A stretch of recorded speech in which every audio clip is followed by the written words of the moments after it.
28 août. Prêche la parole, insiste en temps et hors de temps. 2 Timothée 4, 2. Cela ne peut pas vouloir dire que nous devons violer les lois de la raison et de la bienséance en appelant par force l'attention des autres sur la bonne nouvelle, à des moments peu convenables et inopportuns. Cela veut dire que nous devons tellement aimer la vérité et avoir un si ardent désir de la servir que nous accepterons joyeusement l'occasion de le faire, sans aucun égard aux inconvénients qui pourraient en résulter pour nous-mêmes. C'est la principale occupation de notre vie, à laquelle la vie elle-même est subordonnée et par conséquent, aucune occasion de servir ne doit être mise de côté. La parole de Dieu est composée des pensées que Dieu a révélées dans la Bible.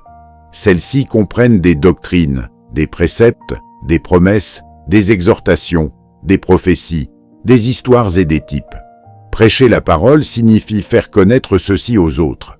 Nous pouvons le faire dans notre langage, dans le langage des autres, comme distributeurs de littérature, et en aidant les autres à prêcher par ces deux moyens. Nous devrions le faire en temps et hors de temps, toujours en temps pour les autres, sans avoir égard si c'est en temps ou hors de temps pour nous. Nos convenances doivent être négligées si c'est en temps pour les autres. C'est seulement ainsi que nous donnerons notre vie jusqu'à la mort pour la cause du Seigneur. Si nous consultons notre propre temps, nous manquerons de nous sacrifier. Question. Ai-je prêché la parole cette semaine? Était-ce en temps ou hors de temps pour moi? Si j'y ai manqué, qu'est-ce qui a causé mon échec? Qu'est-ce qui a contribué au succès? Quels furent les résultats pour les autres et pour moi-même? Quelles leçons puis-je retirer des expériences de cette semaine à ce sujet?